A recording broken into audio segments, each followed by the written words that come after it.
Hello students, आप लोगों का मेरे इस YouTube channel Manoj learning zone पर स्वागत है। और आज जो मैं आपके लिए लेकर आया हूँ 2025 उत्तराखंड बोर्ड का फिजिक्स का पेपर का पूरा सॉल्यूशन लेकर आया हूँ। तो 2025 का आपका जो पिछले साल का जो फिजिक्स का पेपर था उसका मैं पूरा का पूरा सॉल्यूशन लेकर आया हूँ। तो आप लोग इस वीडियो को पूरा जरूर देखें और आपका हर एक क्वेश्चन का सॉल्यूशन मैं आपको यहाँ पर बताने वाला हूँ प्रॉपर तरीके से विथ एक्सप्लेनेशन। और आप लोग इस वीडियो को जरूर पूरा का पूरा देखें। तो चलो स्टार्ट करते हैं। हमारा जो पेपर है वो 2025 उत्तराखंड बोर्ड,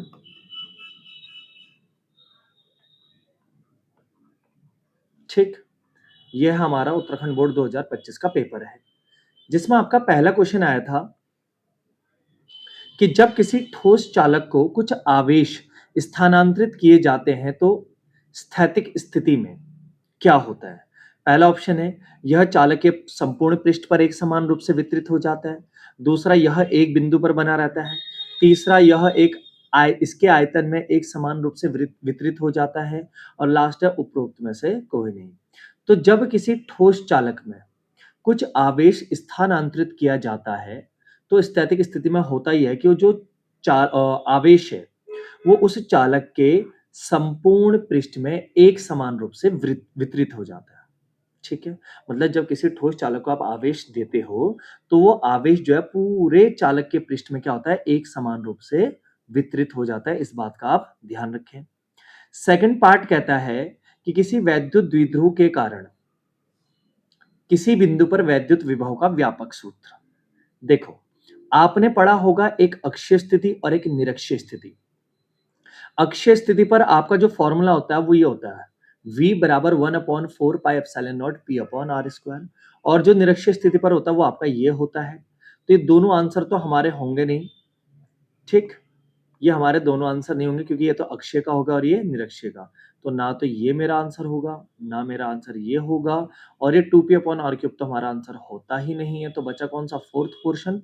ये आपका फाइनल आंसर हो जाएगा, सेकंड वाला। किसी भी जनरल पॉइंट, किसी भी व्यापक बिंदु पर अगर आपको निकालना है वैद्युत विभव, अक्षय की बात नहीं हो रही है, निरक्षय की बात नहीं हो रही है, केवल और केवल किसकी बात चल रही है, अगर किसी भी पॉइंट पर, किसी भी बिंदु पर, तो आप ये वाला फॉर्मूला अप्लाई कर सकते हो। न्यूमेरिकल में भी काम आएगा आपका। अगला आता आपका कि टेस्ला निम्नलिखित में से किस भौतिक राशि का मात्रक है। टेस्ला निम्नलिखित में से किस भौतिक राशि का मात्रक है। तो देखो, पहला ऑप्शन बोल रहा है वैद्युत क्षेत्र। तो भाई वैद्युत क्षेत्र का तो सबको पता होना चाहिए, क्या होता है, न्यूटन पर कुलाम। न्यूटन पर कुलाम होता है वैद्युत क्षेत्र का। और अगर व्युत्पन्न मात्रक निकालना चाहते हो तो इसका व्युत्पन्न मात्रक भी आता है एक आपका, कौन सा वाले फॉर्मूले से, E बराबर V/L से, जहां पर आपका आता है वोल्ट पर मीटर। ये व्युत्पन्न मात्रक होता है आपका किसका, वैद्युत क्षेत्र का। और ऐसा ही मात्रक होता है आपका न्यूटन पर कुलाम। ठीक है। दूसरा है वैद्युत द्विध्रुव आघूर्ण। इसका जो मात्रक होता है वो होता है कुलाम मीटर। तीसरा आपका चुंबकीय क्षेत्र। तो चुंबकीय क्षेत्र के कई मात्रक होते हैं। आप सबसे इंपॉर्टेंट टॉपिक है, ध्यान रखना, लगभग लगभग हर साल पूछा जाता है। तो चुंबकीय क्षेत्र का मात्रक आपका एक तो होता है टेस्ला, एक होता है आपका गॉस, जो सीजीएस में होता है गॉस। टेस्ला आपका ऐसा ही होता है। और एक आपका होता है वेबर पर मीटर स्क्वायर। और एक और होता है आपका न्यूटन पर एम्पियर मीटर। ये चारों के चारों मात्रक आपके चुंबकीय क्षेत्र के। लेकिन पूछा क्या था हमें, टेस्ला। तो टेस्ला किसका हो जाएगा, आपका चुंबकीय क्षेत्र का आपका आंसर हो जाएगा, ध्यान रखें। और चुंबकीय आघूर्ण का अगर मैं बोलूं तो इसका होता है आपका एम्पियर मीटर स्क्वायर। ठीक है, फॉर्मूला जानते होंगे आपका, इसका क्या होता है, I/A। आई आपका धारा हो गया और ए आपका क्या हो गया, क्षेत्रफल। ठीक है। अगला क्वेश्चन, अगला क्वेश्चन कहता है प्रेरित वैद्युत वाहक बल की ध्रुवता इस प्रकार होती है कि वह उस दिशा में धारा प्रवाह प्रवृत्त करे जो उसे उत्पन्न करने वाले चुंबकीय फ्लक्स परिवर्तन का विरोध करे। तो ये नियम आपने पढ़ा हो रहेगा कि कोई भी धारा हमेशा उस कारण का विरोध करती है जिसके कारण वह उत्पन्न होती है। तो ये आता है आपका किस भौतिक राशि के संरक्षण पर आता है, ये बोल रहा है कि यह नियम किस भौतिक राशि के संरक्षण पर आधारित है। तो ये आपको पता होना चाहिए, ये है ऊर्जा संरक्षण के नियम पर आधारित। एक तरीके से आपका लेंज नियम है। कौन सा नियम है? लेंज नियम है। तो लेंज का नियम कहता है कि कोई भी धारा या प्रेरित वैद्युत वाहक हमेशा किस कारण का विरोध करता है? जिसके कारण वह उत्पन्न होती है। तो ऊर्जा संरक्षण के नियम पर आधारित है। ठीक है, अगला क्वेश्चन आपको देखो, इसमें क्या बोल रखा है कि एक समतल वैद्युत चुंबकीय तरंग निर्वात में x दिशा में गतिमान है। द्विक काल में किसी बिंदु पर इसका मान इतना होता है। तो देखो भाई, आपको किसका मान दे रखा है? E। आपको E दे रखा है 9.0 J और वोल्ट पर मीटर। आपको E दे रखा है, वो बोल रहा है B की वैल्यू क्या होगी इस बिंदु पर। तो सबको मैं बता दूं कि विद्युत चुंबकीय तरंग के लिए एक फॉर्मूला था कि जो बी बराबर जो होता है वो होता है E अपॉन सी, या आपने पढ़ा रहेगा जो मेन फॉर्मूला था इसका, C बराबर होता है E अपॉन बी, यानी कि वैद्युत क्षेत्र और चुंबकीय क्षेत्र का जो अनुपात है प्रकाश की चाल के बराबर होता है। तो यहां से आपको B दे रखा है, आपको E दे रखा है, आपको B निकालना है, तो C तो पता ही होता है। अगर आप 9 को डिवाइड करते हो 3 इंटू 10 की पावर 8 से, तो 3 3 ज़ा 9, तो आ जाएगा आपका 3 इंटू 10 की पावर -8। तो ये आ जाएगा ऑप्शन नंबर फर्स्ट। तो इस तरीके से न्यूमेरिकल करे जाते हैं। कोई भी टफ न्यूमेरिकल यहाँ पर अभी तक नहीं आया है, देखा होगा आपने। नॉर्मल क्वेश्चन है टिक मार्क में। तो फिलहाल अगला क्वेश्चन, ये वाला क्वेश्चन ध्यान से देखें। यदि किसी अवतल दर्पण के नीचे का आधा भाग किसी अपारदर्शी माध्यम से ढक दिया गया, तो दर्पण के सामने स्थित किसी बिंब का दर्पण में दिखने वाला प्रतिबिंब होगा। मतलब वो कहना चाह रहा है कि अगर एक दर्पण है, मान लो मेरे पास, कौन सा दर्पण है? अवतल दर्पण। मान लो ये अवतल दर्पण है। अगर इस अवतल दर्पण का आधा भाग ढक दिया गया, मान लो आधा भाग मैंने ढक दिया, ठीक है, ये आधा भाग मैंने मान लो ढक दिया दर्पण का, ठीक है। तो बोल रहा है कि जो आधा भाग है उस पर जो बिंब है, वस्तु का दर्पण में दिखने वाला प्रतिबिंब कैसा होगा?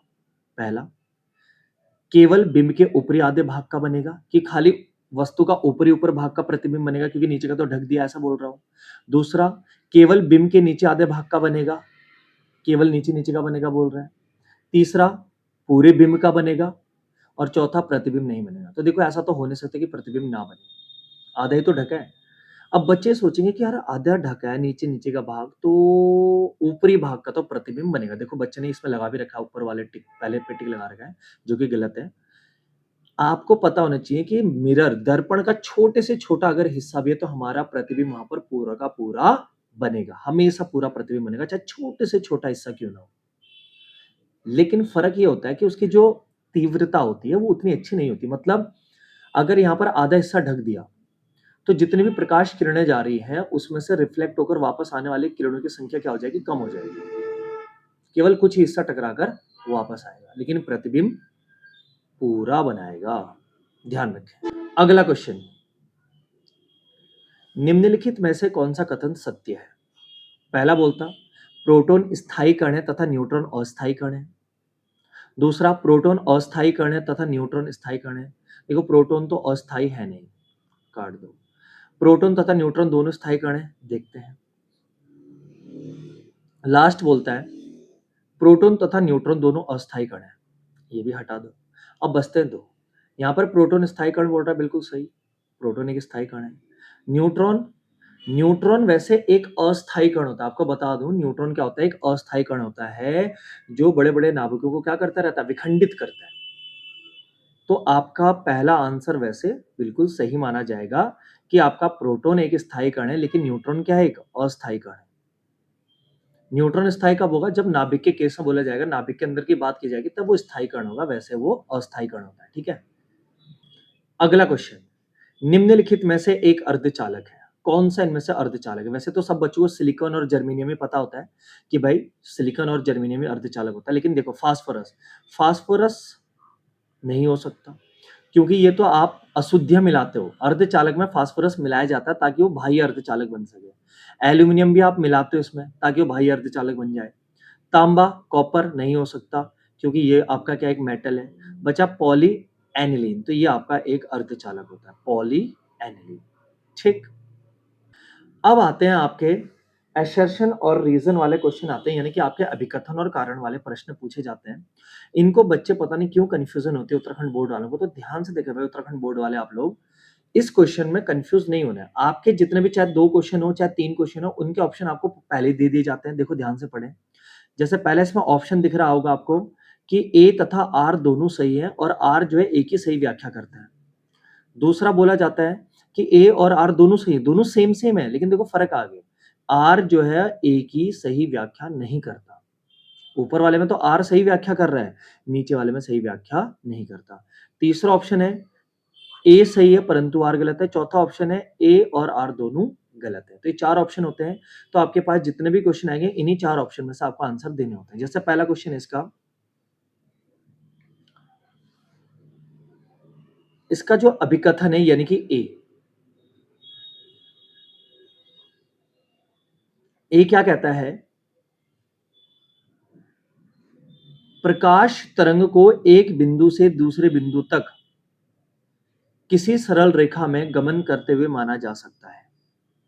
प्रकाश तरंग को एक बिंदु से दूसरे बिंदु तक किसी सरल रेखा में गमन करते माना जा सकता है। तो बिल्कुल सही बोल रहा है, माना जा सकता है भाई, कि एक बिंदु से दूसरे बिंदु तक सरल रेखा में माना जा सकता है। जब उसकी तरंग दैर्घ्य क्या हो, अगर कम हो तो माना जा सकता है। ठीक है, असर्शन बिल्कुल सही है। इसका कारण देखते हैं भाई। कारण कहता है कि दैनिक जीवन में सामान्य वस्तुओं की आकार की तुलना में प्रकाश की तरंग दैर्घ्य क्या होती है, बहुत कम होती है। कि हमारा जो दैनिक जीवन है उसमें जो सामान्य वस्तुएं होती हैं उनके आकार की तुलना में प्रकाश की तरंग दैर्घ्य बहुत कम होती है। सही बात है। देखो कैसे, अगर मैं आपको बात करूं, जैसे हमारे पास पेन, पेंसिल या स्केल वगैरह अगर है तो सेंटीमीटर मिलीमीटर में होते हैं उनके। लेकिन अगर तरंग दैर्ध्य की बात करूं, जैसे दृश्य प्रकाश की जिससे हम देख सकते हैं, तो उसकी तरंग दैर्ध्य का जो एक रेंज होती है, उसकी वो रेंज है आपकी 400 नैनोमीटर से 700 नैनोमीटर। ये इसकी रेंज होती है दृश्य प्रकाश की। तो इसकी तुलना में तो जो सामान्य वस्तुएं तो बहुत बड़ी होती हैं। तो बिल्कुल सही बोल रहा है, और इसीलिए आपका ए और आर दोनों सही है, और आर जो है ए की बिल्कुल सही व्याख्या करता है। ठीक है, मतलब ऑप्शन नंबर पहला होगा आपका। देखो इसमें ऑप्शन नंबर फर्स्ट क्या था कि ए और आर दोनों सही हैं और आर ए की सही व्याख्या करता है। ठीक है, अगला, दो अलग अलग कार्यफलन वाली प्रकाश, अलग अलग कार्यफलन वाली संवेदी धातुओं पर जब पराबैंगनी प्रकाश आपतित होता है, तो जिस धातु का कार्यफलन कम है उससे उत्सर्जित होने वाले प्रकाश इलेक्ट्रॉन की अधिकतम गतिज ऊर्जा का मान अधिक होता है। कार्यफलन कम होगा तो गतिज ऊर्जा अधिक होगी, वो ऐसा कहना चाह रहा है।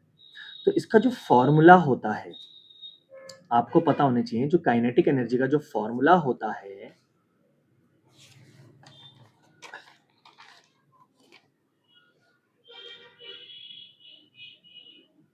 वो होता है K equal to H nu minus का फाइ नॉट। तो फाइ नॉट आपका यहाँ पर कार्यफलन हो गया और काइनेटिक एनर्जी क्या हो गया आपका, के हो गया। तो भाई देखो कहीं ना कहीं के कब निकल रहा है, जब आपका एच न्यू में से फाइ नॉट क्या होगा, माइनस होगा। तो ये के मैक्सिमम का ही फॉर्मूला है। तो ध्यान रखें कि अगर कार्यफलन कम है तो गतिज ऊर्जा क्या हो जाएगी आपकी, ज्यादा। तो असर्शन तो बिल्कुल क्या बोल रहा है, सही बोल रहा है।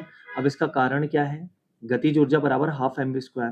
तो भाई गतिज ऊर्जा का फॉर्मूला भी बिल्कुल सही है, लेकिन यहाँ पर कोई भी चीज एक्सप्लेन नहीं कर पा रहा है। तो ए सही है, आर सही है, लेकिन आर जो है ए की सही व्याख्या नहीं करता है। तो इस चीज का आप ध्यान रखें। तो ऑप्शन नंबर सेकंड आएगा इसमें।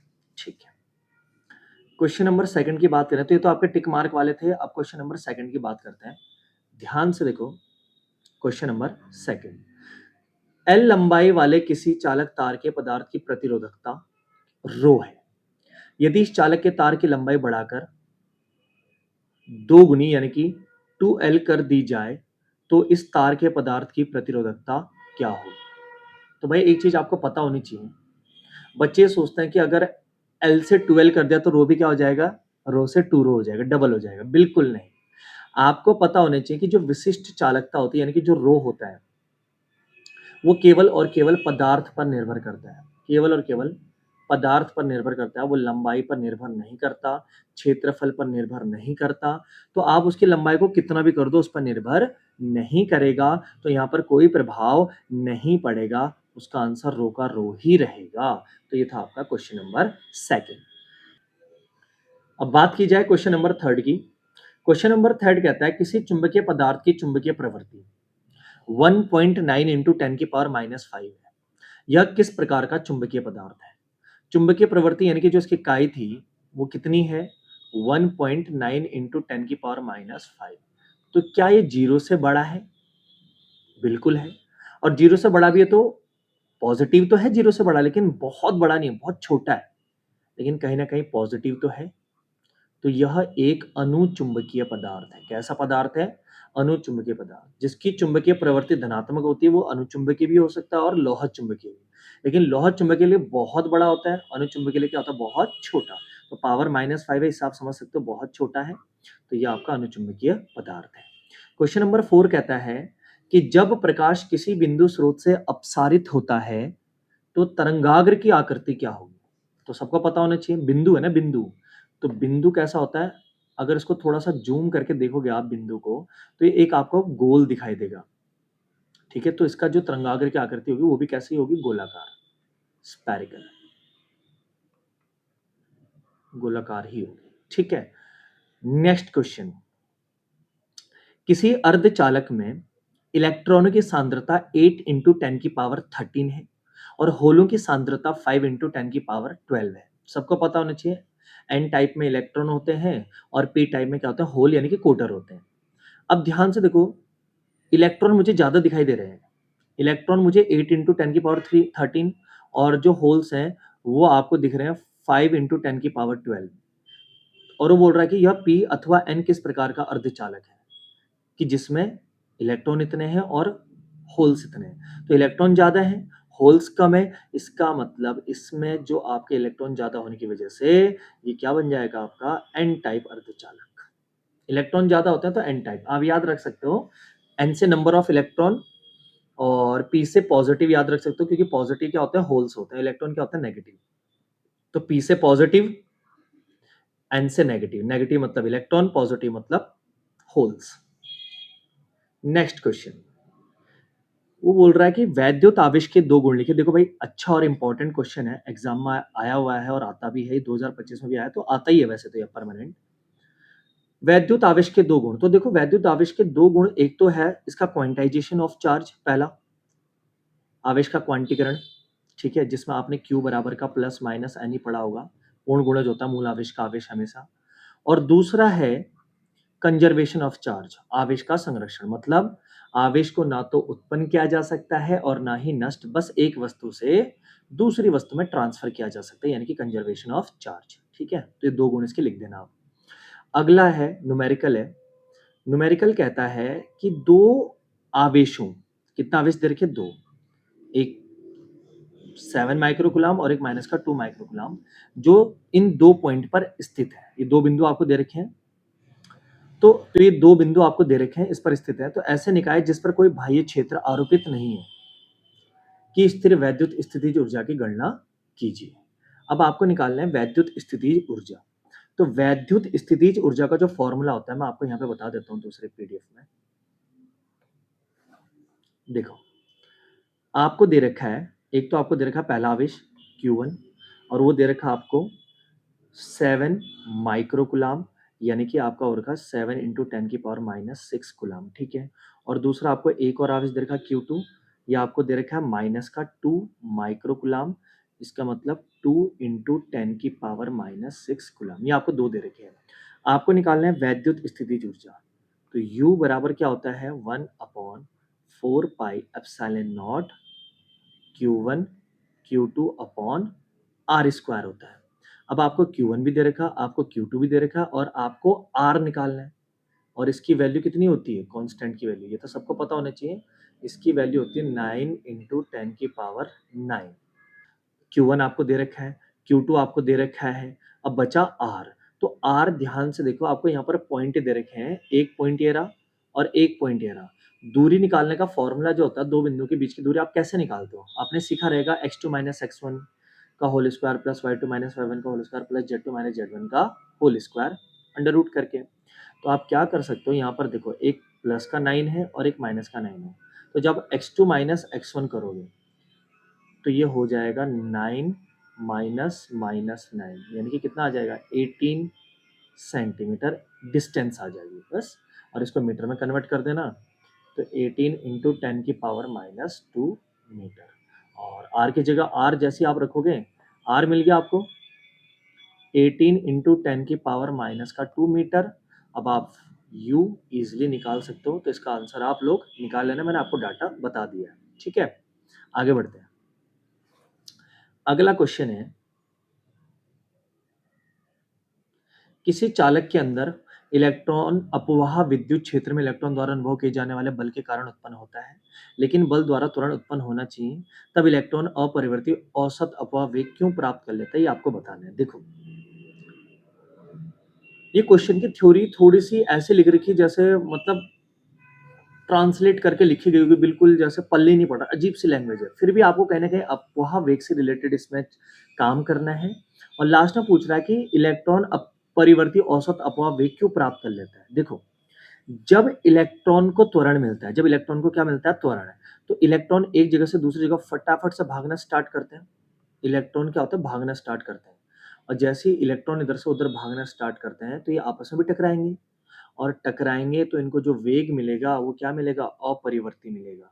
ठीक, बहुत ज्यादा ये आपस में टकराएंगे, और टकराने से कोई इधर निकलेगा, कोई उधर निकलेगा, कोई इधर निकलेगा, कोई उधर निकलेगा, तो इससे दिक्कत आती है, और इसलिए अपरिवर्ती औसत वेग इनको प्राप्त होता है। ठीक है, नेक्स्ट क्वेश्चन देख लेना, इस क्वेश्चन को ढंग से। अगला क्वेश्चन है, 9वां, एक बार पढ़ लो फिर सॉल्व करते हैं इसको भी।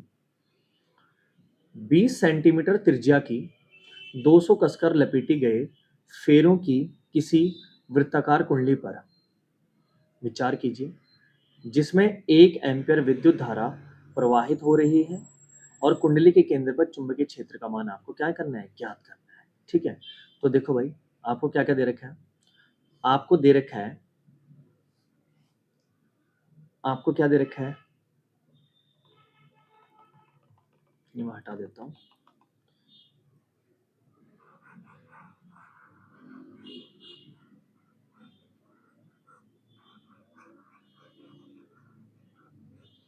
देखो, आपको क्या क्या दे रखा है इसमें, एक तो आपको दे रखा है इसमें कि 20 सेंटीमीटर त्रिज्या, तो मतलब आपको आर दे रखा है 20 सेंटीमीटर, यानी कि 20 × 10⁻² मीटर।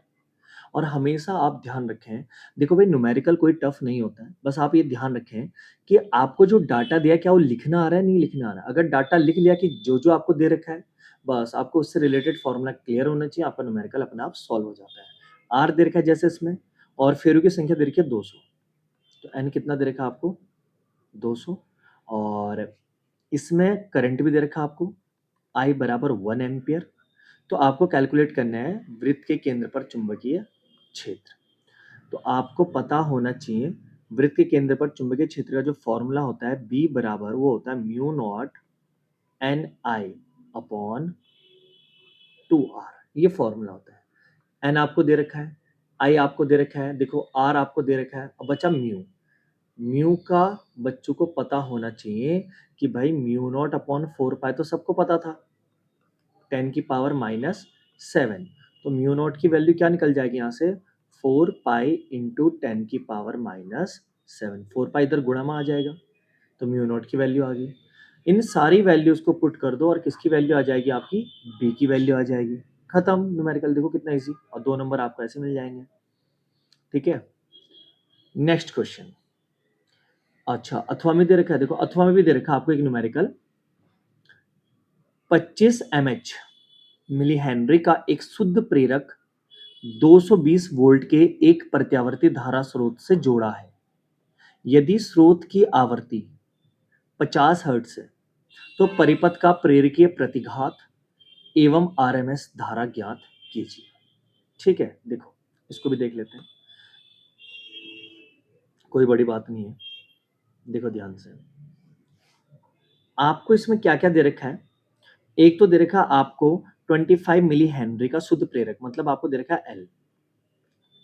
25 मिली हेनरी का मतलब मिली का मतलब था 10 की पावर -3 हेनरी। ठीक है, एच दे एल दे रखा आपको। वोल्टेज दे रखा आपको वी बराबर 220 वोल्ट। ठीक है, वी आरएमएस होता है वैसे। ठीक है, और आपको दे रखा है इसमें फ्रीक्वेंसी 50 हर्ट्ज। 50 हर्ट्ज आपको फ्रीक्वेंसी दे रखी है। तो बोल रहा है कि प्रेरकीय प्रतिघात क्या होगा। तो प्रेरकीय प्रतिघात बच्चों को फॉर्मूला याद होने चाहिए, बहुत जरूरी। एक्सएल बराबर होता है ओमेगा एल। ओमेगा बराबर होता है 2 पाई एफ और इंटू एल। आपको 2 दे रखा है, पाई 3.14 होता है, एफ आपको दे रखा है 50, एल आपको दे रखा है, मल्टीप्लाई करेंगे एक्सएल आ जाएगा। ठीक है, फिर आपको धारा का आरएमएस मान भी निकालना है।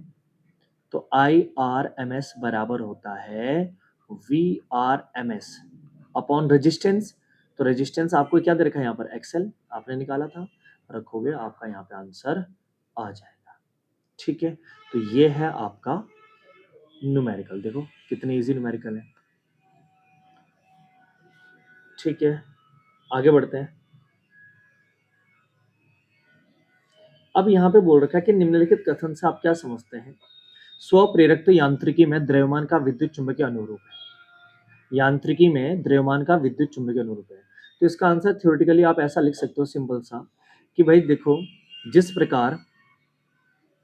प्रकार द्रव्यमान वेग का विरोध करता है, किसी वस्तु का द्रव्यमान क्या करता है, उसमें उत्पन्न वेग का विरोध करता है, ऐसी जो स्वप्रेरकत्व है, ऐसी जो क्या है स्वप्रेरकत्व है, वो जिसकी वजह से या जो चीज धारा उससे क्या होगी उत्पन्न होगी, वह उस कारण का विरोध करेगी जिससे वह उत्पन्न हो रहा है।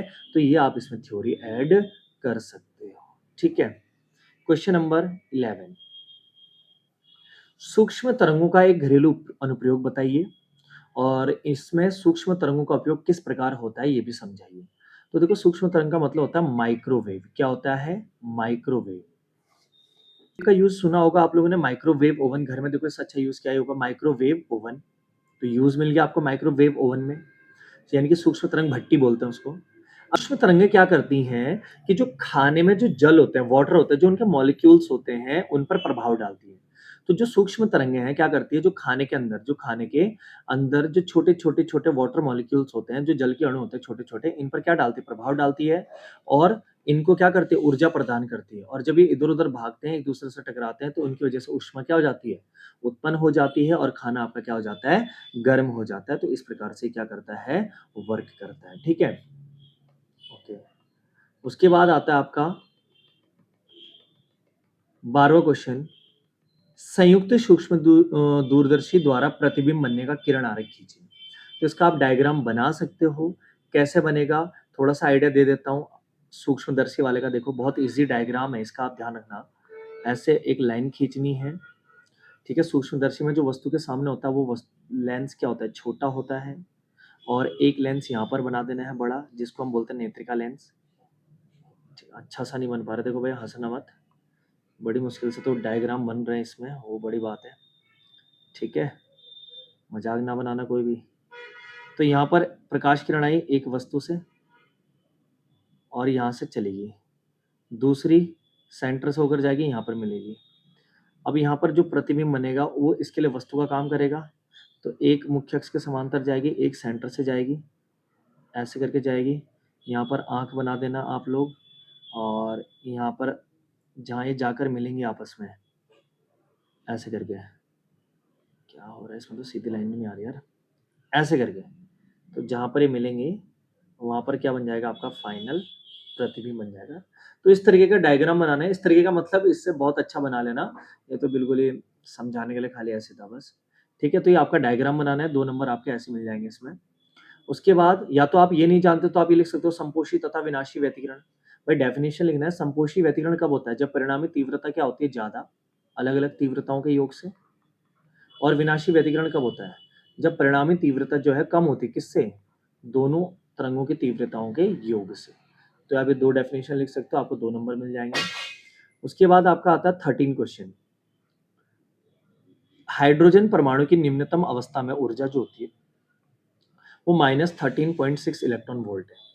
इस अवस्था में इलेक्ट्रॉन की गतिज तथा स्थितिज ऊर्जाएं क्या होंगी? तो मैं आपको बता देता हूँ, बहुत ईजी है।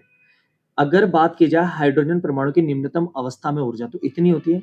तो अगर इसकी गतिज ऊर्जा निकालने तो सिंपल सा फंडा है, गतिज ऊर्जा बराबर होता है K बराबर होता है माइनस का E। ये फॉर्मूला याद रख लेना। तो ये E की जगह E रख देना, माइनस से माइनस कैंसिल हो जाएगा, 13.6 आपका आंसर आ जाएगा।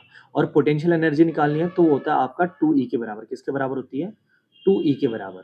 तो आपको E दे रखा है, E की जगह रखो और मल्टीप्लाई कर देना, तो आपका आंसर यहाँ पर 27 पॉइंट समथिंग कुछ आ जाएगा, वो भी माइनस में आएगा, आपके आंसर आ जाएंगे। तो 2 नंबर आपको यहाँ से ईजी हो गया। और फिर आपका 14 क्वेश्चन आता है कि एक परमाणु द्रव्यमान मात्रक AMU को तुल्य जूल तथा मेगा इलेक्ट्रॉन वोल्ट में ज्ञात कीजिए। जूल और मेगा इलेक्ट्रॉन वोल्ट में। तो देखो भाई, साफ और सीधी बात, आपको पहले ये पता होना चाहिए कि एक AMU किसके बराबर होता है। देखो मैं यहाँ पे समझा देता हूँ। देखो, एक AMU जो होता है ना आपका, वो होता है 1.66 इंटू 10 की पावर माइनस का 27 kg। ये होता है आपका एक AMU के बराबर, ठीक है। और फॉर्मूला होता है ऊर्जा का E बराबर mc²। तो m की जगह 1.66 इंटू 10 की पावर माइनस का 27 रख देना, और इंटू सी तो सबको ही पता होना चाहिए, 3 इंटू 10 की पावर 8 का होल स्क्वायर। जब आप खोलोगे मल्टीप्लाई करोगे जो भी आएगा, ये आपका आ जाएगा आंसर जूल में। क्या आ जाएगा आपका आंसर? जूल में। फिर आप उसको इलेक्ट्रॉन वोल्ट में भी निकालोगे। तो इलेक्ट्रॉन वोल्ट में आप निकालने के लिए क्या करोगे? एक इलेक्ट्रॉन वोल्ट बराबर होता है 1.6 इंटू 10 की पावर -19। इस वैल्यू से आप क्या कर दोगे? जो भी यहाँ पर आंसर आएगा उसको डिवाइड कर दोगे, तो आपका जो अगला आंसर आएगा वो किस में आएगा? आपका इलेक्ट्रॉन वोल्ट में आएगा। और ये लगभग लगभग आपका आता है 931 मेगा इलेक्ट्रॉन वोल्ट। ध्यान रखें। तो बच्चे तो इस आंसर को भी डायरेक्ट याद रखें, क्योंकि नंबर के टिक मार्क में भी आ सकता है। सॉल्व करने के लिए आ गया तो देखो भाई 2 नंबर में आ गया है। तो आपने कैलकुलेशन नॉर्मल यहाँ से स्टार्ट करनी है। E बराबर mc²। आपको m की वैल्यू दे रखी है, आप फ्रंट पेज में भी देख सकते हो, वहां पर आपको वैल्यूज मिल जाते हैं, नहीं तो आप याद करके रखें। AMU का मतलब होता है आपका, क्या होता है AMU का मतलब? एटॉमिक मास यूनिट होता है। एटॉमिक मास यूनिट होता है, ठीक है। तो AMU दे रखा है आपको, E बराबर mc² होता है, m की जगह m, c की जगह c, कैलकुलेट करा तो आपका आंसर जूल में आ गया। और जैसे ही आपका आंसर जूल में आया, डिवाइड कर दो इलेक्ट्रॉन वोल्ट की वैल्यू से, तो आपका आंसर इलेक्ट्रॉन वोल्ट में आ जाएगा। मेगा क्यों आया होगा? क्योंकि कहीं ना कहीं यहाँ पर 10 की पावर 6 बना होगा, जिसको हमने क्या लिख दिया? m, mega. ठीक है, ध्यान दें इस चीज पे। आगे बढ़ते हैं। तो हमारे कितने क्वेश्चन हो गए भैया? हमारे हो गए 14। 15वां क्वेश्चन कहता है नैज तथा बाह्य अर्धचालकों में 2 अंतर लिखिए। देखो भाई, नैज अर्धचालक को हम शुद्ध अर्धचालक कहते हैं, प्योर सेमीकंडक्टर।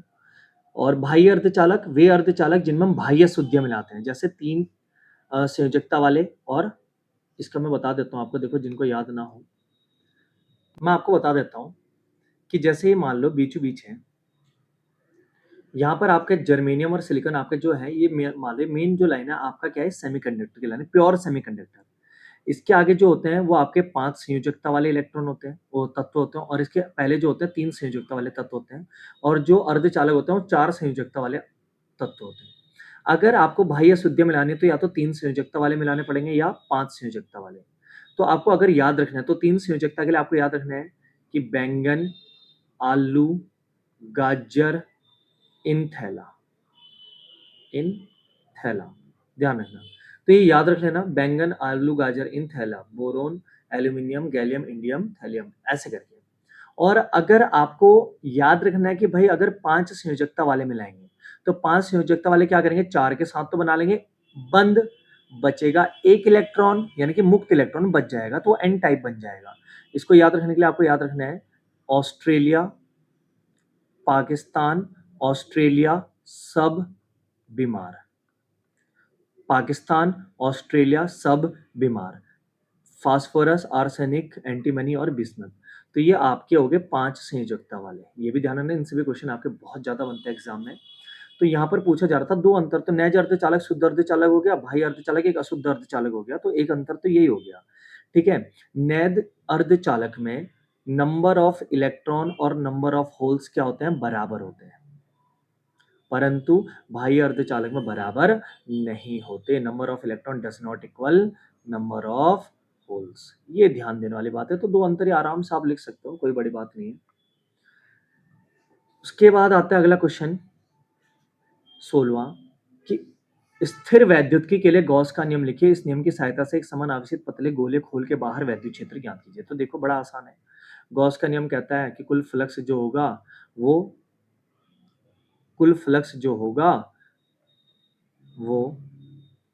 कुल आवेश का 1/ε0 गुना होगा।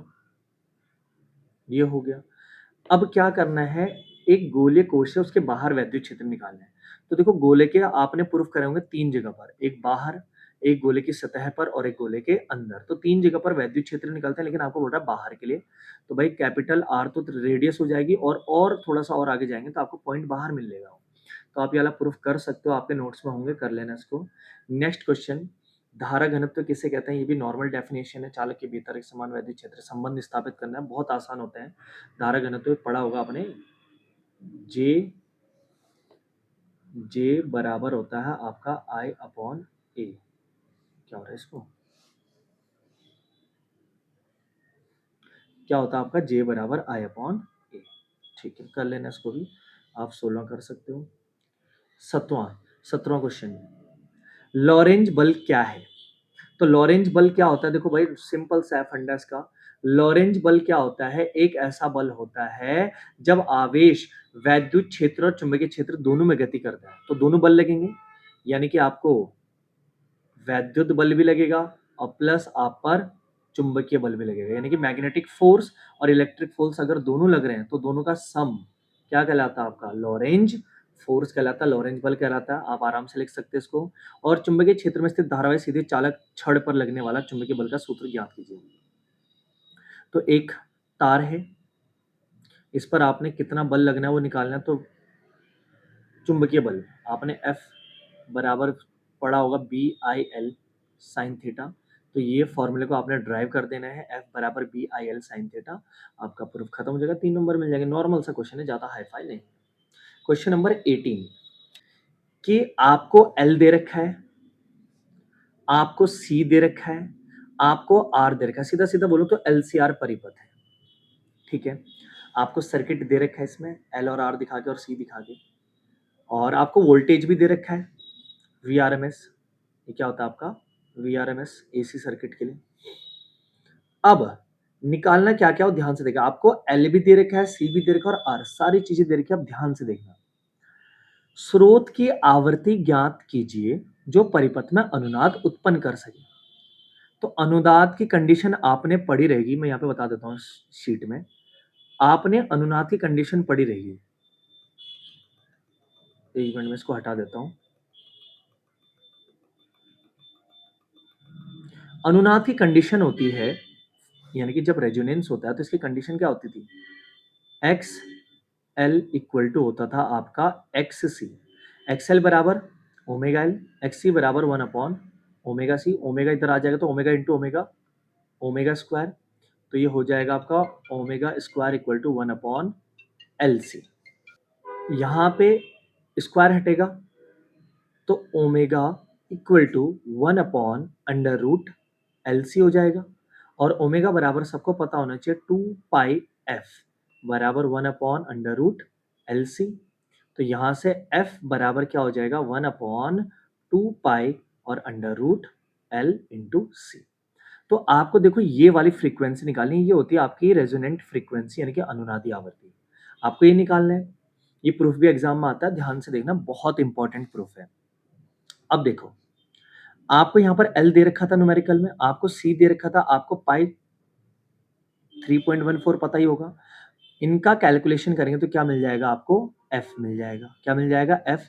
और उसके बाद क्या निकालना है हमें, देखो फ्रीक्वेंसी निकल जाएगी। फॉर्मूला क्या पढ़ा अभी हमने वहां पर, F equal to 1/2 pi under root L into C. तो यहाँ पे क्या मिल जाएगा आपको F। दूसरा, अनुनादी आवर्ती पर परिपथ की प्रतिबाधा ज्ञात कीजिए। प्रतिबाधा का मतलब होता है Z। तो सबको पता होना चाहिए कि जब अनुनाद की स्थिति में परिपथ होता है तो Z और R आपस में क्या होते हैं, बराबर। तो भाई इसमें तो मेहनत की जरूरत नहीं, आप मेहनत केवल इसमें करें पहले वाले में, कैलकुलेशन में देख सकते हैं आप लोग। भाई R प्रतिरोध आपको दे रखा है ऊपर, देखो आपको दे रखा R कितना, 40 ओम। तो प्रतिबाधा भी कितनी होगी, 40। लो भाई इसका तो आंसर बिना कैलकुलेशन के आ गया, 40 ओम। खत्म, टाटा बाय बाय। समझ रहे हैं ना आप लोग। और इस वीडियो को तो पहले मैं बोल रहा हूँ आप पूरा देखें, देखो आपको पूरा का पूरा सॉल्यूशन मिल रहा है यहाँ पर, ठीक है ना। तो आप इस चीज को स्किप बिल्कुल भी ना करें। उसके बाद थर्ड क्या बोल रहा है, अनुनादी आवर्ती पर धारा का आयाम ज्ञात कीजिए। धारा का आयाम, तो भैया शिखर मान निकालना है आई का। तो निकालना क्या है, आई। तो आई बराबर हम जानते हैं, देखो वी भी पता है हमें और जेड भी पता है। रेजिस्टेंस आई बराबर वी अपॉन आर होता है, तो यहाँ पर जेड लगा दिया। तो वी पता है, जेड पता है, डिवाइड कर दो, आपका थर्ड वाला आंसर भी आ जाएगा। नॉर्मल क्वेश्चन, और देखो 3 नंबर का क्वेश्चन है, कुछ भी नहीं है। खाली डायग्राम की वजह से बस बच्चे डर सकते हैं, लेकिन मैं डाटा बोलूंगा बहुत आसान है भाई। आगे नेक्स्ट क्वेश्चन 19वां। प्रकाश के पूर्ण आंतरिक परावर्तन से आप क्या समझते हैं। देखो पूर्ण आंतरिक परावर्तन का मतलब समझ सबने पढ़ा होगा, बहुत इंपॉर्टेंट, मोस्ट इंपॉर्टेंट है ये तो, और एग्जाम जो आने वाले हैं उसके लिए भी। तो पूर्ण आंतरिक परावर्तन के लिए एक कंडीशन तो ये होती है भाई, वो सघन से हमेशा विरल में आनी चाहिए। दूसरा, क्रांतिक कोण का मान आपतन कोण से ज्यादा होना चाहिए। सॉरी, आपतन कोण का मान क्या होना चाहिए, क्रांतिक कोण से ज्यादा होना चाहिए, आई इज ग्रेटर देन सी। तो तभी पूर्ण आंतरिक परावर्तन होता है। और इसके दो अनुप्रयोग जो है, पहला यूज एक तो ऑप्टिकल फाइबर है, जिसको प्रकाश को एक जगह से दूसरी जगह तक आसानी से ले जाया जा सकता है। और दूसरा प्रिज्म है, जिसमें आप 90 डिग्री 180 डिग्री में आप इसको रिफ्लेक्ट कर सकते हो। तो दो यूज इसके आप किताब से देख लेना, बहुत आसान है, पढ़ लेना, और 3 नंबर कहीं नहीं गया आपके, समझ लो। नेक्स्ट, आपको क्या दे रखा है न्यूमेरिकल, अगर ये नहीं लिख सकते तो आप न्यूमेरिकल कर लो। न्यूमेरिकल 600 नैनोमीटर तरंग दैर्ध्य का एक वर्णीय प्रकाश वायु से कांच की सतह पर आपतित होता है। एयर से कहाँ आ रहा है, कांच में। लैम्डा दे रखा है। कांच में अपवर्तित प्रकाश की तरंग दैर्ध्य, आवृत्ति तथा चाल क्या होगी, और कांच का अपवर्तनांक दे रखा है। तो मैं आपको कुछ फॉर्मूले बता देता हूं, देखो देखो। पहली बात, जब भी कोई माध्यम एक से दूसरे माध्यम में लाइट जाती है, तो होता यह है कि वहां पर आपकी लैम्डा यानी कि तरंग दैर्ध्य बदल जाती है, आपके प्रकाश की चाल बदल जाती है, ठीक है, लेकिन आवृत्ति नहीं बदलती। तो आपको क्या क्या निकालना है, पहले तो लैम्डा निकालना है, किस पर, कांच में। तो देखो, तो एक तो नॉर्मल आपको लैम्डा दे रखा है, कितना, 600 नैनोमीटर। नैनो का मतलब 10⁻⁹ लिख लेना। अगर मैं इसको इसकी अपवर्तनांक से डिवाइड कर दूं, तो यह आपका नया लैम्डा आ जाएगा, सिंपल, कांच में। Simple formula.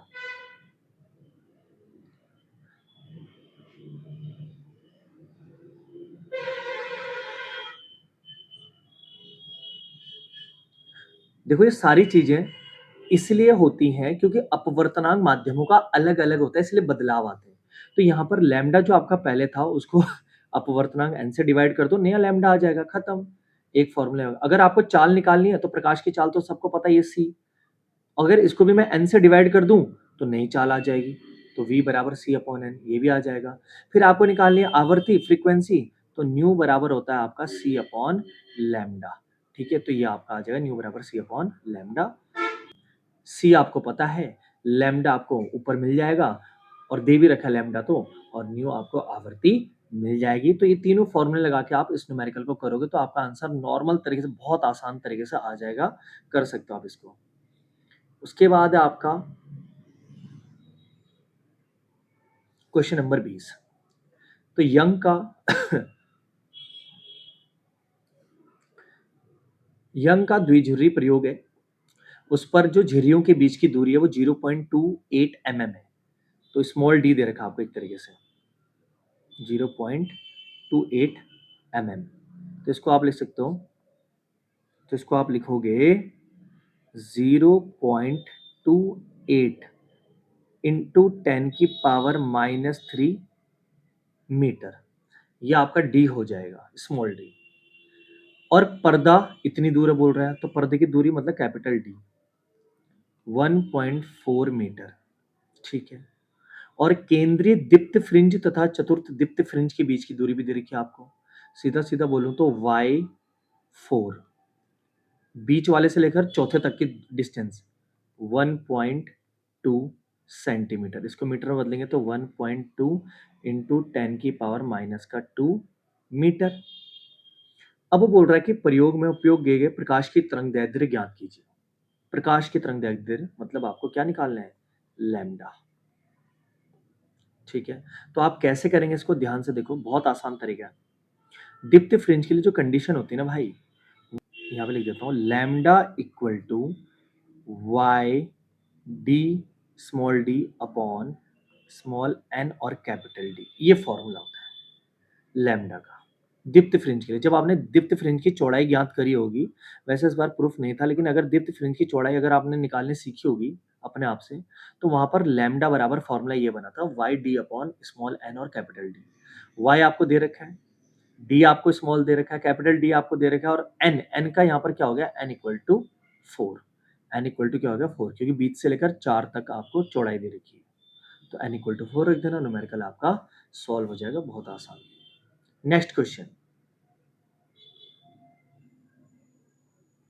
देखो भाई, निम्नलिखित से संबंध डी ब्रोगली तरंगदैर्घ्य क्या होगी। डी ब्रोगली, तो डी ब्रोगली वेवलेंथ होती है भैया लैम्डा बराबर एच अपॉन पी, यानी कि लैम्डा बराबर H upon M into V. ये होता है संवेग, और संवेग का फॉर्मूला होता है द्रव्यमान गुणा वेग, ठीक है। अब पहला बोल रहा है कि एक इलेक्ट्रॉन जो इतनी चाल से गति कर रहा है, तो देखो भाई इलेक्ट्रॉन के लिए आपको वी तो दे रखा है उसने, वह 5.4 इंटू 10⁻6। मास बच्चों को लगता कि नहीं दिया है, तो भाई इलेक्ट्रॉन का मास आपको याद होना चाहिए 9.1 इंटू 10⁻31 kg। एच आपको दिया रहेगा पेपर में, जब आप पहला पेज खोलोगे तो आपको वहां पर एच की वैल्यू आपको मिल जाएगी, वहां देख सकते हो आप लोग आसानी से, आपको आराम से मिल जाएगा, ठीक है। तो वहां पर एच की वैल्यू आपको मिल जाएगी, डिवाइड कर देना, आंसर निकाल देना। नेक्स्ट, 150 ग्राम द्रव्यमान की एक गेंद जो इतनी चाल से गति करी, तो देखो आपको वी दे रखा है और मास भी दे रखा है, लेकिन ग्राम में, और यहाँ मीटर पर सेकंड है। तो पहले तो आप 150 ग्राम को किस में कन्वर्ट करोगे, किलोग्राम में, ठीक है। ग्राम में आपको किलोग्राम में कन्वर्ट करना पड़ेगा, और जैसे इसको किलोग्राम डिवाइडेड बाय 1000 कर देना। आप जैसे इसको ग्राम में किलोग्राम को कन्वर्ट करोगे, तो आप फॉर्मूले में रख देना एम और वी, और एच आपको दिया रहता है पेपर में, कैलकुलेट कर लेना, आपका आंसर आ जाएगा, ठीक है। Easy numerical. सेकंड पार्ट, क्या कारण है कि स्थूल वस्तुएं हमारे दैनिक जीवन में तरंग सदृश गुण नहीं दर्शाती। मतलब जो स्थूल वस्तुएं होती है हमारे दैनिक जीवन में तरंग का गुण क्यों नहीं दर्शाती। तो लैम देखो, तरंग और कण की बात चले तो डी ब्रोगली हिपोथेसिस काम आएगी। लैम्डा बराबर क्या होता है, एच अपॉन एम वी। तो बोला जाता है कि जिसका मास कम होता है उसकी लैम्डा क्या होती है, बहुत ज्यादा, और जिसका मास क्या होगा ज्यादा, उसका लैम्डा क्या होगा, बहुत कम, इनवर्सली प्रोपोर्शनल रूल। तो जो स्थूल वस्तु होते हैं उनका द्रव्यमान बहुत ज्यादा होता है, तो उनका लैम्डा क्या होगा, बहुत कम, और इतना कम हो गया कि आप उसको निकाल नहीं पाओगे। आप कैलकुलेट करके चेक कर सकते हो। लैम्डा बराबर, जैसे मान लो एच होता है 6.6 इंटू 10⁻31 होता है, डिवाइडेड बाय आप एम, एक काम करो, आप 1 मिलीग्राम ले लो, और वी ले लो 1 मीटर पर सेकंड। जब आप डिवाइड करोगे तो देखो इतना माइनस में छोटा लैम्डा आएगा। क्या इस लैम्डा को आप कैलकुलेट कर पाओगे, मतलब आप बता पाओगे कि कौन सी तरंग, नहीं, इतनी छोटी तरंग दैर्घ्य हम मतलब एक तरीके से तरंगों के लिए इतनी छोटी तरंग दैर्घ्य नहीं हो सकती, बहुत छोटी तरंग दैर्घ्य निकलती है। इसलिए स्थूल वस्तु हमारे दैनिक जीवन में तरंग गुण प्रदर्शित नहीं करती, क्योंकि उनका मास क्या होता है, बहुत ज्यादा होता है, ठीक है। आगे, और अथवा में करना चाहो तो कर लेना, नहीं तो ऊपर वाला तो कर ही लिया आपने, नाभिकीय बल है, बहुत इजी थ्योरी है, कर लेना आप लोग। और ये 23वां क्वेश्चन जो है उसमें भी आपको क्या बोला जा रहा है कि पी टाइप अर्धचालकों के लिए ऊर्जा बैंड आरेख खींचे और इसमें दाता तथा ग्राही ऊर्जा स्तर को चिन्हित कीजिए। तो पी टाइप और एन टाइप के लिए देखो मैं बना देता हूँ यहाँ पे। पी टाइप और एन टाइप के लिए देखो, ऊर्जा बैंड आरेख सभी को पता होना चाहिए। ऊर्जा बैंड आरेख के लिए कितने स्तर होते हैं ऊर्जा बैंड आरेख के लिए? मान लीजिए ये चालन बैंड है, एक तो इसमें सीधे भी नहीं बन रहे हैं, ये है आपके चालन बैंड और ये आपके हैं संयोजी बैंड। ये आपके क्या है संयोजी बैंड, यहाँ पे भी बना लेते हैं। ये आपके चालन बैंड, कंडक्शन बैंड और जो इसके नीचे बनेंगे मान लो ये आपका संयोजी बैंड। ठीक, अब मान लीजिए पी टाइप है और मान लीजिए ये एन टाइप है। तो हो गया क्या, चालन बैंड और संयोजी बैंड। संयोजी बैंड देखो सब फुलफिल रहते हैं, डिपेंड करता है चालन बैंड। अगर चालन बैंड भरा हुआ है, नहीं भरा है, अचालक और अर्धचालक होगा। तो यहाँ पर पी टाइप और एन टाइप क्या होता है, अर्धचालक होता है, इनके बीच में एनर्जी बैंड कम होता है। तो देखो पी टाइप में क्या होता है, होल्स, तो यहाँ पे आप दिखा सकते हो होल्स।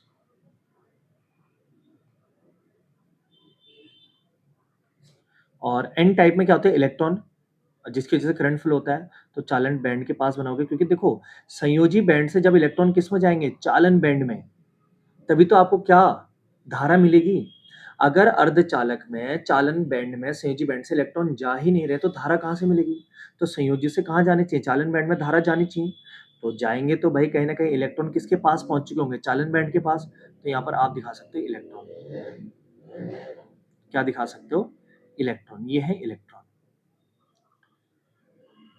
यहाँ पर होल्स क्यों दिखा रखे हैं, खाली पड़े हैं, ताकि संयोजी बैंड से इलेक्ट्रॉन इसके ऊपर बैठ सके और आराम से चालन बैंड की तरफ जा सके, ऐसा समझ सकते हो आप अपने आइडिया लगा के। ठीक है, तो ये हो गया। अब इसमें क्या होता है कि एक तो होता है, इसमें बोला गया था, क्या बोला गया था एक बार पढ़ लेते हैं। और इसमें बोला था कि दाता तथा ग्राही ऊर्जा स्तर को चिन्हित कीजिए, दाता और ग्राही। तो दाता का मतलब, अब देखो एन टाइप में आपको पता होगा नंबर ऑफ इलेक्ट्रॉन होते हैं 5 इलेक्ट्रॉन, 4 तो बना लेते हैं बॉन्ड, बचता है एक, तो एक किसी को भी दे सकता है, दाता है। तो ये आपका हो गया दाता ग्राही ऊर्जा स्तर, ये हो गया आपका दाता ऊर्जा स्तर। ठीक, लेकिन बात की जाए, ग्राही की, तो देखो भाई ये होल्स हैं, होल किस में होते हैं, पी टाइप में। और पी टाइप में ऐसी अशुद्धियां मिलाई जाती हैं जिनमें इलेक्ट्रॉन कितने होते हैं, 3, जिनके संयोजी इलेक्ट्रॉन कितने होते हैं, 3। अब यार जिसमें मिला रहे हैं उसके लिए तो 4 चाहिए, ताकि 4 बॉन्ड बन सके, लेकिन है कितने इसके पास, 3। तो 3 ने तो बॉन्ड बना लिया, बचा एक जो बॉन्ड नहीं बना पा रहा। तो ये क्या बोलेगा 3 वाला कि यार कोई उधार दे दो, कोई दे दो, ताकि मैं जर्मेनियम या सिलिकॉन के साथ 4 बॉन्ड बना लूं। तो भाई इसको तो मिलने वाला है नहीं अब, ठीक है। तो ये क्या मांगता रह जाएगा, इलेक्ट्रॉन। तो ये क्या है, ग्राही, एक्सेप्टर, कि मुझे दे दो, मुझे दे दो। तो ये आपका ग्राही ऊर्जा स्तर हो गया है। ठीक, तो ये पी टाइप और एन टाइप के लिए आपका हो गया है, ध्यान से देख लें। और जरूर इसको वीडियो रोक के भी आप स्क्रीनशॉट ले सकते हो, ताकि आप नोट्स वगैरह वगैरह साथ साथ में बनाते रहो। अब नेक्स्ट क्वेश्चन की तरफ आगे बढ़ते हैं। आगे बोल रहा है प्रत्यावर्ती धारा जनित्र का स्वच्छ आरेख खींचिए, इसका सिद्धांत बताइए, संक्षेप में इसकी कार्यप्रणाली समझाए। तो देखो प्रत्यावर्ती धारा जनित्र कहीं ना कहीं आपने बनाया होगा, ठीक है, जनरेटर, एसी, डायनेमो वगैरह अगर आपने बनाया होगा, पढ़ा होगा, तो इस चीज को आप कंप्लीट करोगे तो आपको 4 नंबर इसमें मिल जाएंगे अच्छे खासे। और अगर ये नहीं कर सकते तो आप ये कर सकते हो कि एक समान चुंबकीय क्षेत्र में स्थित आयताकार धारावाही लूप पर कार्य करने वाला बल आघूर्ण और चुंबकीय आघूर्ण। देखो बल आघूर्ण और चुंबकीय आघूर्ण आप दोनों का फॉर्मूला निकाल सकते हो, प्रूफ कराया होगा आपके टीचरों ने, आपको नोट्स में जरूर मिल जाएंगे, ऐसा नहीं कि आपको नहीं मिलेगा, कर सकते हो, 4 नंबर आपको मिल जाएंगे। ठीक है, 2500 क्वेश्चन भी 4 नंबर में। देखो कि किसी प्रिज्म के पदार्थ का अपवर्तनांक ज्ञात करने का सूत्र व्युत्पन्न कीजिए तथा दर्शक के पतले प्रिज्म प्रकाश को अधिक विचलित नहीं करते। तो भाई इसको आप डायग्राम के थ्रू, प्रॉपर डायग्राम के थ्रू पूरा प्रूफ करके चित्र से समझा सकते हो आराम से, ये भी कराया होगा। मोस्ट इंपॉर्टेंट होता है, लगभग हर साल आने की संभावनाएं रहती है इसकी, कर सकते हो आप इसको भी। और नहीं तो देखो इसका ऑप्शनल पार्ट ये रहा, ऑप्शनल पार्ट न्यूमेरिकल में बता देता हूँ। देखो किसी दूरबीन के अभिदृश्य की फोकस दूरी 140 सेंटीमीटर, तो आपको दे रखा है एफ नॉट ऑब्जेक्टिव का 140 सेंटीमीटर। और नेत्रिका की दे रखी है आपको Fe, आई लेंस की आपको दे रखी है 5 सेंटीमीटर। ठीक है। अब पहला बोल रहा है कि दूर की वस्तुओं को देखने के लिए दूरबीन की आवर्धन क्षमता क्या होगी जब, तो आवर्धन क्षमता निकालनी है m, जब, अब यहां पर पहला ऑप्शन दूरबीन का समायोजन सामान्य है, ओके, अर्थात अंतिम प्रतिबिंब अनंत पर बनता है, अनंत पर बनता है अंतिम प्रतिबिंब, कहां पर बनता है, अनंत पर। तो अनंत पर बन रहा है तो फॉर्मूला अनंत के लिए होता है आपका F not upon F E. तो आप 140 को 5 से डिवाइड करके आंसर आ जाएगा। कोई बच्चा बोलेगा इसको मीटर में बदलना नहीं है, अरे दोनों डाटा सेंटीमीटर में कट जाएगा, वैसे भी तो कोई फर्क नहीं पड़ने वाला। तो एफ नॉट को आप एफ ई से भाग दोगे तो 5 से काटोगे तो कितना आएगा, 5 दूनी 10, 5 छठे 40, 28 सेंटीमीटर आ जाएगा। आवर्धन क्षमता आपका क्या आ जाएगा, 28 सेंटीमीटर नहीं 28 आएगा।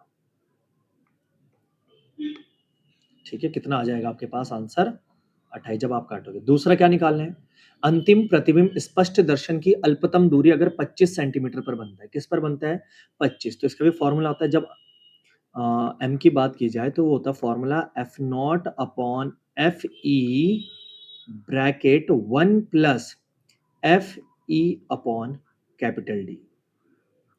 तो एफ नॉट और एफ ई तो आपको दे रखे हैं तो जो यहाँ पर डी है वो आपको दे रखा है 25 सेंटीमीटर। तो आप ये न्यूमेरिकल बहुत देखो कितना इजी कैलकुलेशन है, कितना आसान न्यूमेरिकल है, आपको 4 नंबर में आ रहा, सोचो। तो पहला पार्ट तो इसका ऐसे ही निपट गया। ये प्रूफ जब आपने करा होगा तो लास्ट में 2 कंडीशन प्रूफ के बाद हम हमेशा जरूर करते हैं, एक जब प्रतिबिंब अनंत पर बने और एक जब प्रतिबिंब न्यूनतम दूरी पर बने। तो दोनों न्यूमेरिकल आप कर सकते हो आसानी से। नेक्स्ट पार्ट की इसकी बात करूं तो अच्छा 2 पार्ट और हैं, देखो। दूरबीन के सामान्य संयोजन के लिए अभिदृश्यक लेंस तथा नेत्रिका लेंस की पृथक्कन दूरी क्या होगी, मतलब दोनों लेंसों के बीच की दूरी। तो आपने देखा होगा दोनों लेंसों के जब बीच की दूरी की बात की जाती है, नेत्रिका और अभिदृश्यक, ऑब्जेक्टिव और आई लेंस, तो एल बराबर होता है F not plus F E. लो भाई ये भी कितना आसान है। एफ नॉट आपको दे रखा, एफ ई आपको दे रखा, तो 140 प्लस 5 कितना होगा, 145 सेंटीमीटर। लो भैया इसका भी आंसर कुछ नहीं है, देख सकते हो आप लोग, कुछ भी नहीं है। बताओ, चलो इसका थर्ड पार्ट देखते हैं। थर्ड पार्ट बोल रहा है यदि दूरबीन का उपयोग 3 किलोमीटर दूरी पर स्थित, 3 किलोमीटर दूरी पर स्थित 100 मीटर ऊंची मीनार, तो 3 मीटर दूरी पर स्थित है कोई वस्तु, तो यू आपको दे रखा है 3 किलोमीटर, कहने का मतलब 3000 मीटर आपको यू दे रखा है। 100 मीटर ऊंची मीनार, वस्तु की ऊंचाई दे रखी है आपको 100 मीटर। ठीक है, देखने के लिए किया जाता है तो अभिदृश्यक द्वारा बनने मीनार की प्रतिबिंब की ऊंचाई क्या होगी, मीनार के प्रतिबिंब की ऊंचाई।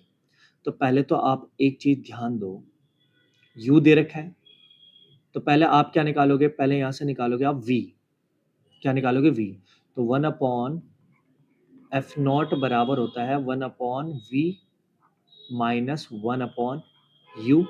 आपको u दे रखा, आपको एफ नॉट दे रखा, आप क्या निकाल लोगे, v निकाल लोगे। और उसके बाद सबको पता होना चाहिए आवर्धन क्षमता का फॉर्मूला, एक तो होता है v अपॉन u और एक होता है I अपॉन ओ।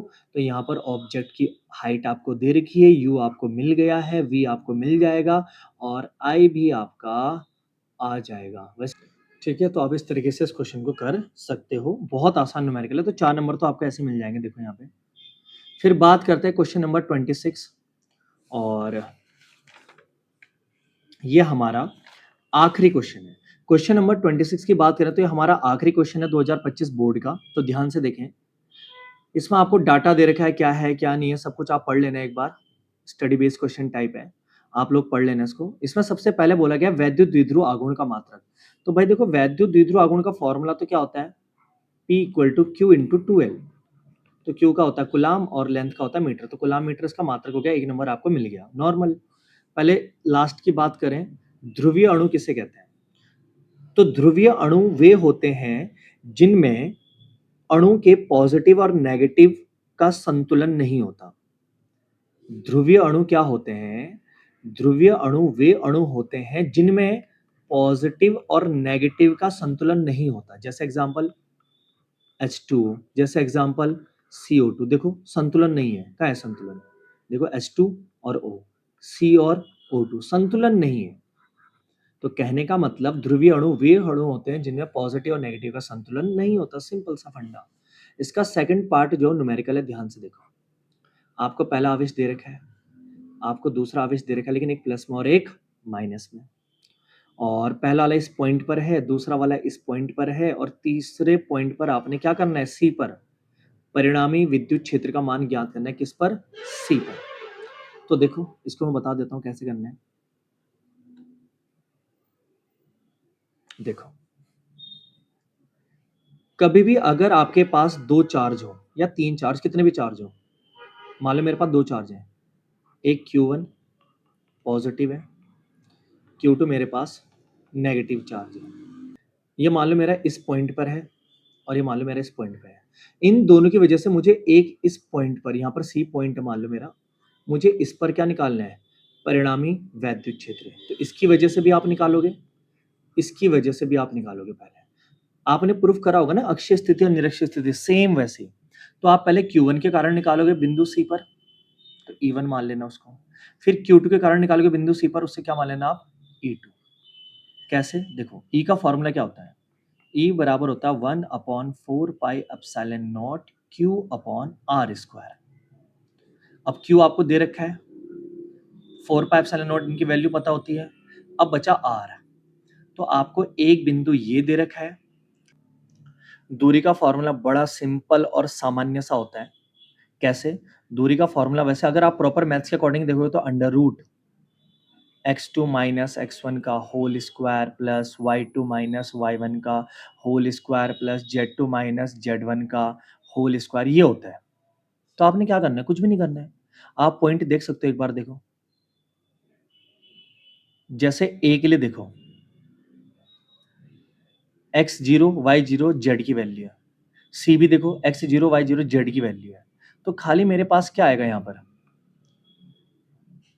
ये खत्म, ये खत्म, खाली z2 माइनस z1 का होल स्क्वायर। लेकिन स्क्वायर लगाने की जरूरत नहीं, पता है क्यों? स्क्वायर से रूट कैंसिल हो जाएगा लास्ट में।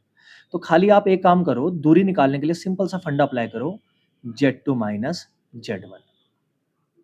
ठीक है, तो इनके बीच की डिस्टेंस आ जाएगी, रख दो, कैलकुलेट करके E1 आ जाएगा। ऐसे यहाँ पर 1/4 पाई एप्सिलॉन नॉट, ऐसे यहाँ पर 1/4 पाई एप्सिलॉन नॉट पता है, Q आपको दे रखा है, R आप कैसे निकालोगे, यहाँ पर एक पॉइंट निकालना आपको यहाँ पर है। तो इन दोनों के बीच की डिस्टेंस वही सेम चीज z2 माइनस z1, क्योंकि x और y तो 0 0 है। तो z2 माइनस z1 आपका R आ जाएगा, बस। लेकिन हाँ, सेंटीमीटर में दूरी वहां पर आपको किस में बदलना पड़ेगा, फाइनल मीटर में। और लास्ट में जब आपका E1 भी आ जाएगा, आपका E2 भी आ जाएगा, अब आपको प्लस और माइनस दोनों में से एक चीज करनी पड़ेगी। तो देखो भाई, मुझे यहाँ पर इलेक्ट्रिक फील्ड निकालना है फाइनल। तो पहला वाला तो आपका प्लस है, तो प्लस से तो जाता है हमेशा दूर। प्लस से कहाँ जाता है, हमेशा दूर। देखो मैं बताता हूँ, तो प्लस से हमेशा कहाँ जाता है, ये दूर जाता है। तो इलेक्ट्रिक फील्ड प्लस वाले से तो हमेशा जाएगा दूर, तो ये तो हो जाएगा आपका E1। और ये हमेशा आता माइनस की ओर, तो Q2 की वजह से तो आएगा इसकी ओर, तो ये आ जाएगा आपका E2। क्या दोनों की डायरेक्शन अपोजिट है? और डायरेक्शन अगर अपोजिट है तो क्या होगा, आपस में माइनस, तो ये बीच में आ जाएगा इनका माइनस। बड़े में से छोटा माइनस कर देना, आपका फाइनल आंसर आ जाएगा। और इस तरीके से आपका जो ये बोर्ड का जो पेपर था, ये आपका मैंने पूरा का पूरा सॉल्व करके बता दिया है। तो आप लोग बिल्कुल भी टेंशन ना लें, और आपको जो भी डाउट रहा होगा कमेंट बॉक्स में ज़रूर बताएं। इस पेपर से रिलेटेड मैंने आपका 2025 का पूरा पेपर सॉल्व करा दिया है। एक-एक क्वेश्चन मैंने आपको समझा दिया है, जो आप कर सकते हो भी मैंने आपको बता दिया है। तो ये 2025 का है, और आगे ऐसी वीडियो और मैं लाता रहूँगा अलग-अलग सब्जेक्ट्स के लिए भी। और फिजिक्स का जो अगला पेपर, सैंपल पेपर, कोशिश करूँगा अगला पेपर सैंपल पेपर, इस साल का सैंपल पेपर का पूरा सॉल्यूशन करा दूँ। और जो भी डाउट होंगे आप पूछते रहना, और आपको इम्पोर्टेंट टॉपिक्स भी मिल जाएँगे इस वीडियो में, कि बोर्ड एग्ज़ाम के लिए कौन-कौन से मोस्ट इम्पोर्टेंट टॉपिक है, मैं ज़रूर इस वीडियो में डालूँगा। तो आप इस वीडियो को ज़रूर इसी तरीके से देखें, अपने दोस्तों से भी शेयर करें, और गाँव-गाँव तक भेजें अपने दोस्तों को भी, ताकि वो देख सकें। और इसी तरीके से मेरी वीडियो को शेयर करें, सब्सक्राइब करें और लाइक करें और कमेंट करें। धन्यवाद।